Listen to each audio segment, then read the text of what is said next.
Should I leave the glasses on or off? Whatever you think. Yeah, that's okay. Hello, mate. How you going? Good yourself? Yeah, good. Where are you? San Francisco. Wow, what's doing there? What are you? Oh, I just came to find out what all Jarryd Haynes, former fans, are thinking about his the vagina biting incident. Okay. So what's it like on the streets? You've been asking the question on the streets, have you? Yeah, I've been down getting amongst the San Francisco 49er fans and just asking them what's up, what's going on. Okay. You know, what happened when he was over there. There was an alleged situation as well. So just trying to tie it all together. That's the lengths I go to for the undergrowth. Unbelievable. And the weather's pretty good over there. You got no shirt on. Yeah, well, you know, and it's one of the gay capitals of the world too. So I just thought I'd get my tits out permanently while I'm here. So Lovely. Okay, nice. I know what boys like. You always have, haven't you? What's happening? No, mate, there's a bit of footy stuff happening. There's the Broncos in the South saga with the coaches, Seabold and Bennett. We still don't know whether they're going to be moving across before the season starts next year. Did you see the footage?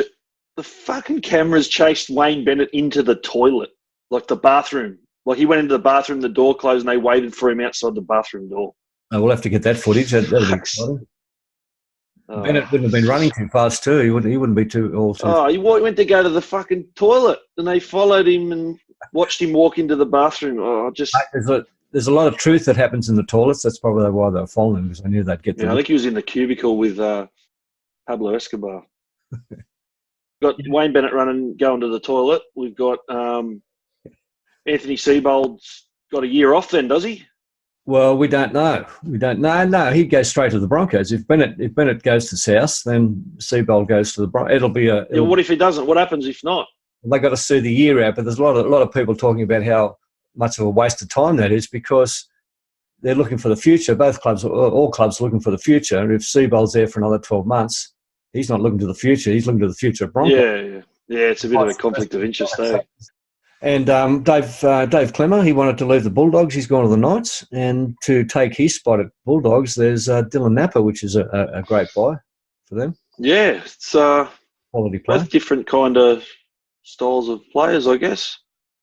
I think maybe Clemmer's probably a little bit better a ball runner, but then you've got Napper, who's probably a better defender in regards to intensity and whack. And it's sometimes like it's if a piece of the furniture leaves the club, it feels wrong, but it gets into a new environment. That's probably good. Furniture being the players, and it's fresh for them, and they want to impress all over again, and it's all new and exciting, and it's not hard to get stale, and not a bad way to go out for Napper too, is winning a GF. Yeah, leave on a good note. And that would be hard to leave when you've been on holidays with some of the Roosters boys too, and to know that you're going to another club, that'd be pretty hard to do, or accept anyway. Yeah, after a big win like that and getting that bond together, and like you said, money and just a fresh start. He's been there for many years, and you'll go good there, I reckon. Yeah, no, it'll stiffen up the defence, and the Knights are looking pretty good on paper too. And they'll get Clemmer there; they'll be pretty strong all around.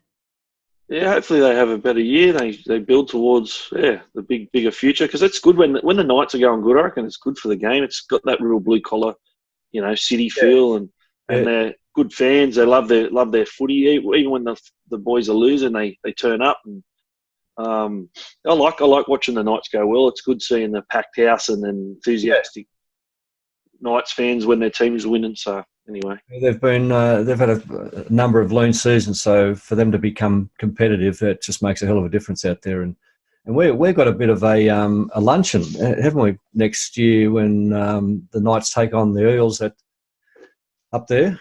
What date's that? I don't know what date it is. It's in my diary, but that should be fun. Have a luncheon, have a bit of a talk about things, and then go to the footy. Yeah, sounds good. Next year in June, July, or some month, Yeah, when the Eels play up there, Yeah. Don't forget, cool. You got that in your diary? I don't have a diary, but you'll remind me, I'm sure. Up here. It's up here. Yep. What about Valentine Holmes going to the NFL? Do you think he'll make a good test of it? Sorry. Yeah, I reckon he will. What's going on? Your audio's a bit weird. What's You it doing? scratching around and shit? Oh, I'm probably touching things. Sorry. Yeah. Leave it alone. 5 Sorry. minutes.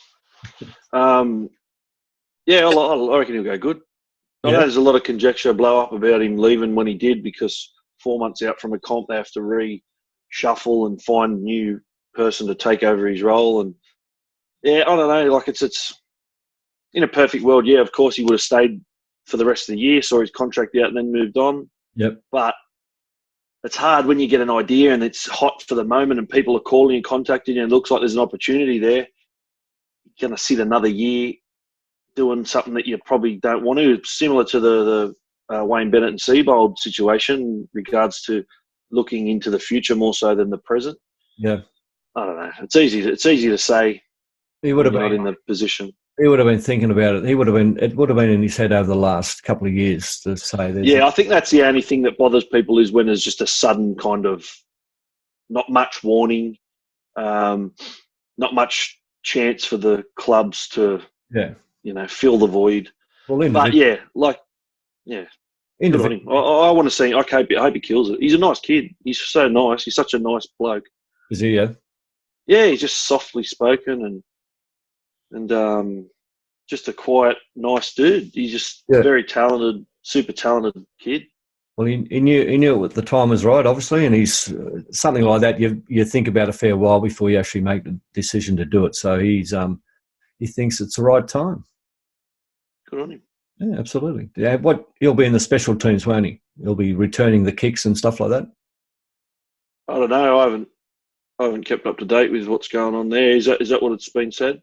I read a little bit yesterday saying that might be the case, but imagine him running broken field. He's got a sharp step. He's got plenty of pace, and he'll bulk up a lot. He'll put a lot of muscle mass on and do a lot of sprint work over there. And all you have to worry about is that one effort instead of repeat efforts, which for a power athlete and explosive athlete, that's what more could you ask for? I would have loved to have had that opportunity. That would have been fantastic to train that way and play that way.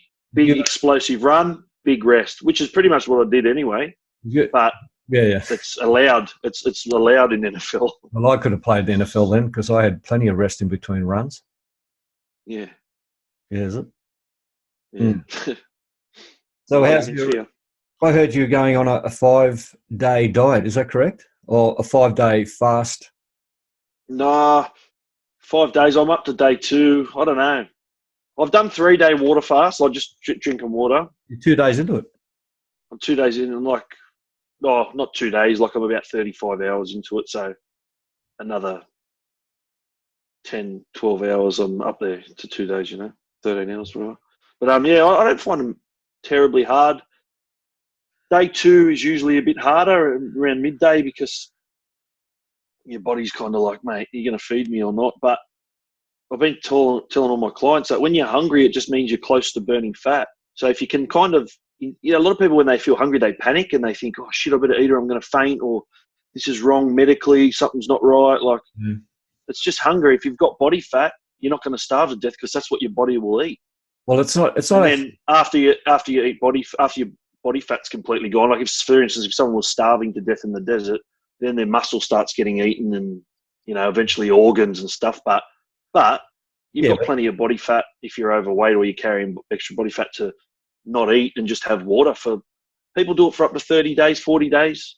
The record's 380 days or something ridiculous like that. An obese guy didn't eat for 380 days. But in the desert, you've got the sun beaming down on you and you've got no water. So that... Oh, desert, fucking just starving somewhere, wherever. You don't have 380 days. Pick it apart. That's pretty much. But I don't find fasting too hard these days. Initially, it was a big thing in my head, like, not eat. What do you mean not eat breakfast, not eat lunch, only eat dinner? Well, first of all, it was just don't eat breakfast and have lunch and dinner. I was doing that for a while, and then I went, I'm just going to have dinner. And I was having beautiful big dinners, like meats and salads and eggs and combos of all that. Yep. And then I found that was enough, and I wouldn't get hungry till around about 3 o'clock the next day, and I'd push through and just have that one meal again. And after about 3-4 weeks of doing that, I found that the thought of having breakfast and even lunch at midday was ridiculous to me. Mm. I just think we just eat too much and too often as a species. Oh, definitely. Oh, we always talk about this. Where everything's convenient and how everything is just there. So Yeah. people you get those lazy habits, and you just it's all there for you to have quickly. You want something quickly, so we don't take Yeah. time anymore.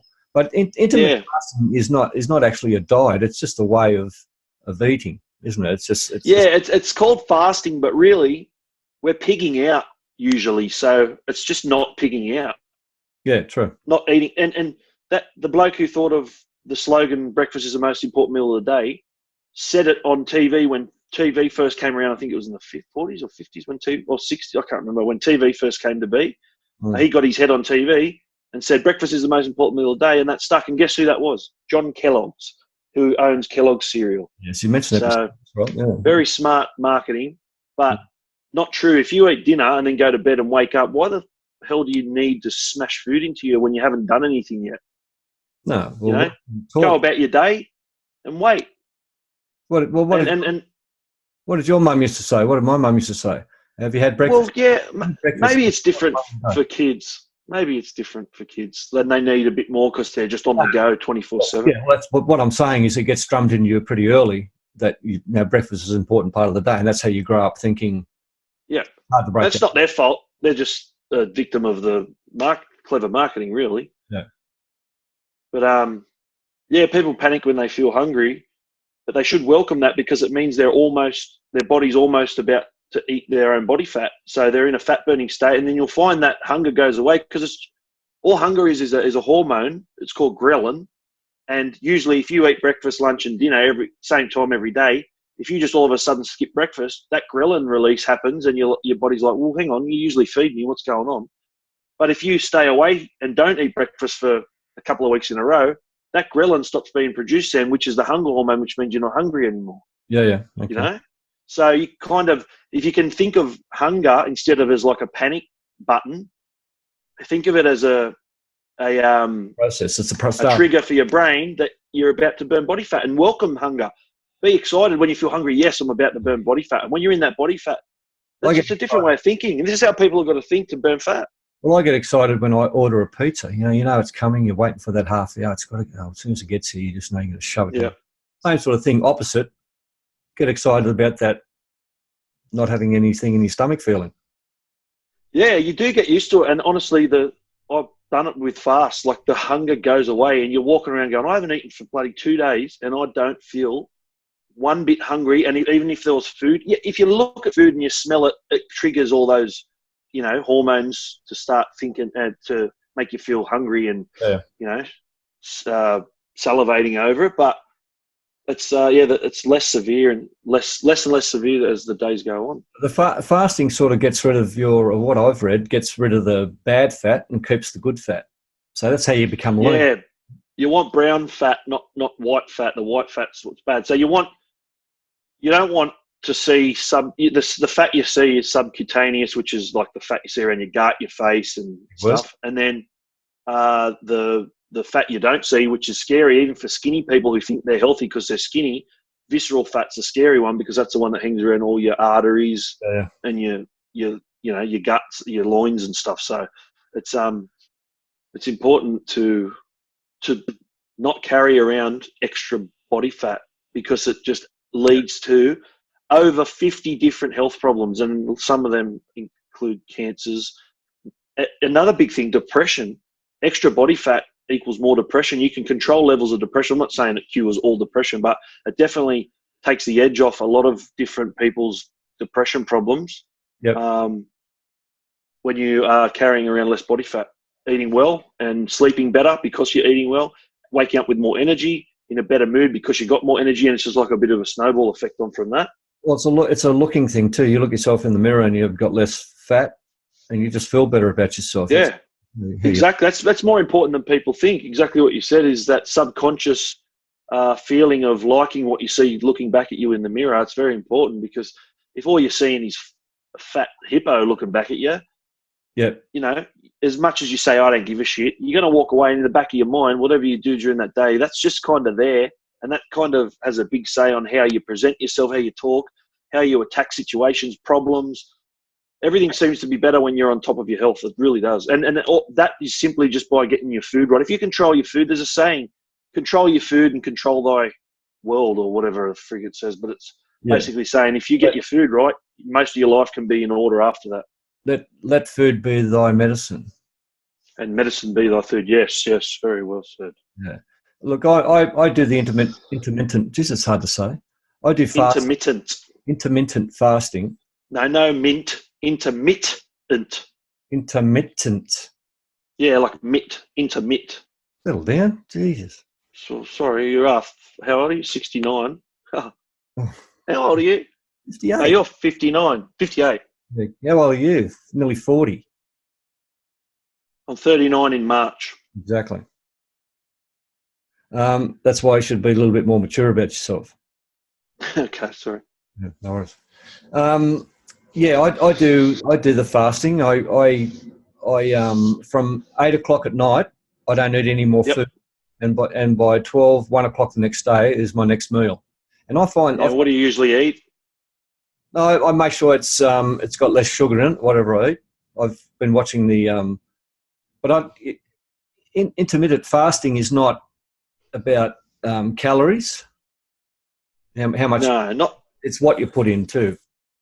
Yeah, to a degree. Like a bloke done a documentary. He filmed himself every day just doing one meal a day, but that one meal was McDonald's, and he ate like 6 burgers, like 40 nuggets, and just sat there and ate until he was sick, pretty much, just to prove that even if you did that, it's better than eating, between 3 and 6 regular meals throughout the day of healthy stuff. That was his point. He was saying how important fasting is. Obviously, if you kept doing that on a cellular level, that's not healthy for you whatsoever. But, his point was just to show how important fasting is and how effective it is for health. Well, he got all these tests done before and after, like a month of doing it, and the test after he was much better than before where he was eating regular meals. So it's amazing science. It really is. Well, the food industry wants to keep you eating all the time, don't they? Let's settle down. Jeez. Well, I'm a bit pissed off about it all. Well, there's not much you can do to change it other than change it for yourself, mate. Well, and then share it, what your experiences are, to help others. Don't get too excited, and people get a little bit scared when they see your face up close to the... I was a little bit angry then, sorry. So the food industry wants you to eat, don't they, all the time? Well, yeah, because the supermarkets, they need money, mate. Yeah, they've got to make money. Imagine everyone all of a sudden tomorrow just went one meal a day. They would be rat shit, wouldn't they? Pretty much. And they only bought meats and salads. You would see all those middle aisles, all those colourful, aisles with all the chip packets and all the friggin' lollies and all the shit. That'd just disappear eventually. Well, what would you do on a Sunday afternoon when you want to walk around and go into the supermarket and get some lollies? It's okay. I like doing that too. It's just, I guess, the balance of it. I try and keep that to once every fortnight, have a big, dirty pig out, But because I'm so good during the week and I'm eating healthy, nutrient-dense foods and lower carb, then it's all right every now and then to pig out. And with fasting, it also it has an effect on how much garbage you take out, because it's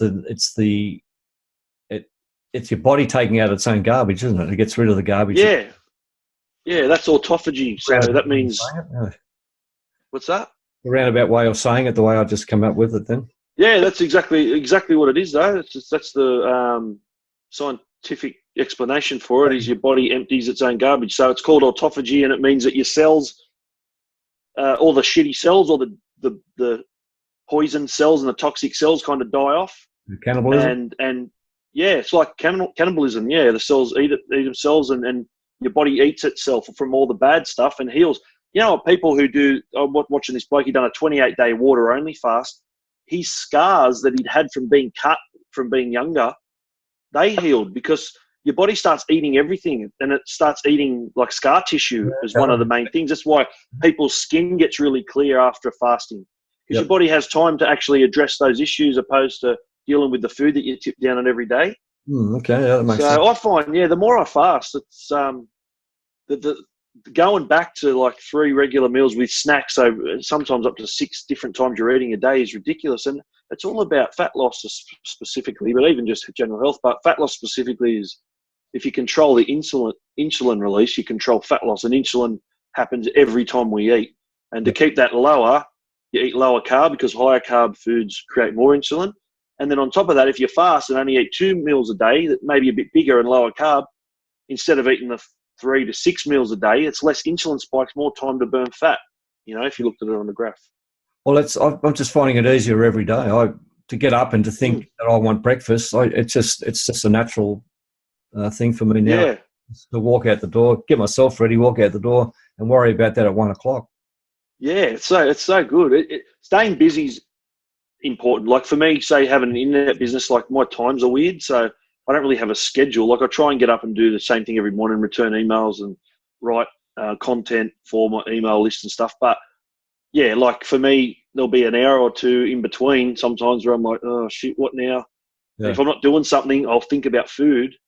But if you're doing something, like I went for a 3-hour walk yesterday, and the last thing I thought about was food. I had a million other ideas on the way, but wasn't really thinking about food the whole time because I was doing stuff. So yeah, instead of just being a slave to your ghrelin release, that hunger hormone, fight it a little bit. It pisses off eventually, and you're in control then, and you're carrying less body fat because your body's had more time to eat that excess fat that you shouldn't be carrying around.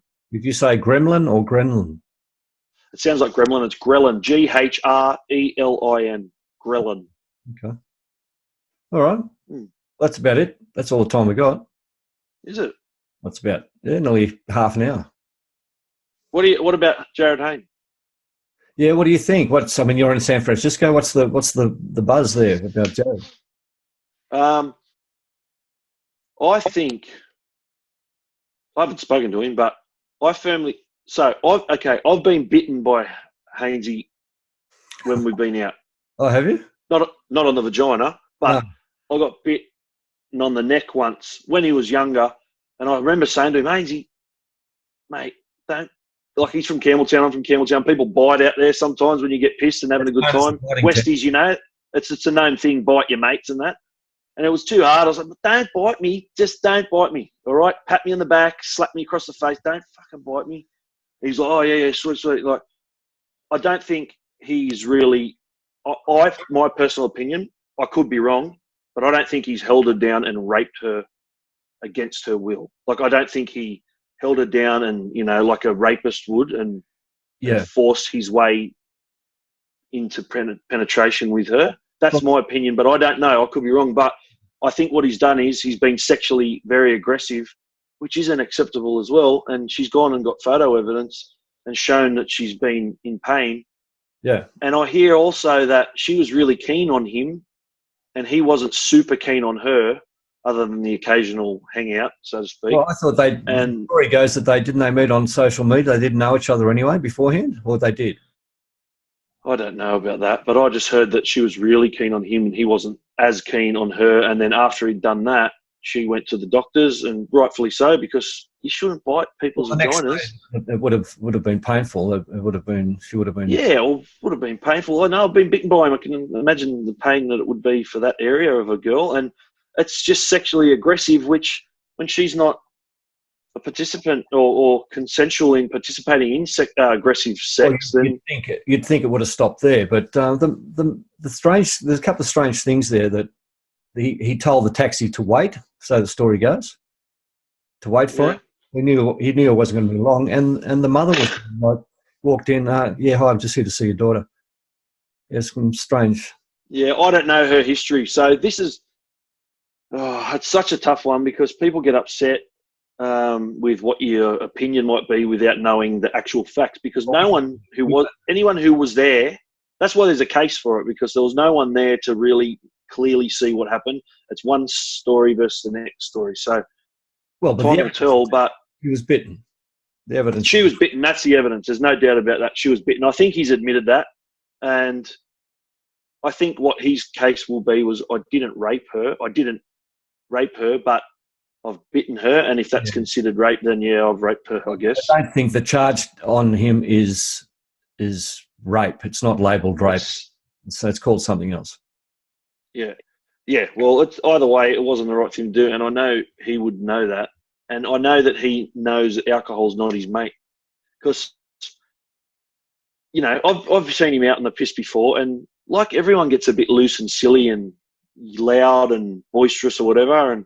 But I think he has a bit more trouble usually when he's pretty pissed than not. And it's way outweighing the good. Like if you can't have an incident-free night out on the piss, why would you keep doing it? I guess I know a lot of people that can't handle the alcohol. They get to a certain point and their behaviour completely changes, and to the negative side, and it's not fun to be out with them.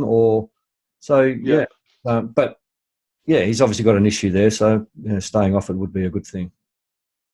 Yeah, like people saying his career's over. Like if he got found guilty of rape, yeah, I'd say so too. But I don't think he will, and I think that he'll be able to pick up a club eventually, and it won't be for a lot of money. But I think if he played good during that contract period of whoever he signs with, I reckon it's gonna all be okay eventually. But yeah, it's not. You don't want to wake up to that news that you've been an idiot like that. Like he would say himself, he would just be so disgusted in himself. But because it's happened a couple of times now with him stuffing up on the piss, it just gets lost a little bit. Like people don't really buy into his sorrow or his empathy for what he's done. Yeah, we'll see what happens. But yeah, that's it. Listen, take it easy in San Francisco. What's the weather like there? Oh, obviously pretty good. Oh, it's not too bad. Yeah, a little bit overcast, but hopefully. It's becoming nighttime there. What are you doing tonight? Are you going out for food or something, or just do a bit of a march with the other people? Yeah, there's a few marches going on. I'll probably get down and get involved in that because it's equality and all that. I don't know what to say. Yeah. All right. Well, I'll leave you there. The time difference has been hard to contact you, so. I'm dedicated, and that's what we do. Great job. You're going out of your way for undergrowth. Fantastic. Yeah, no worries. All right, we'll speak to you soon. See ya. When you're back? Tomorrow. Oh, cool. All right, I'll see you tomorrow. See you, mate.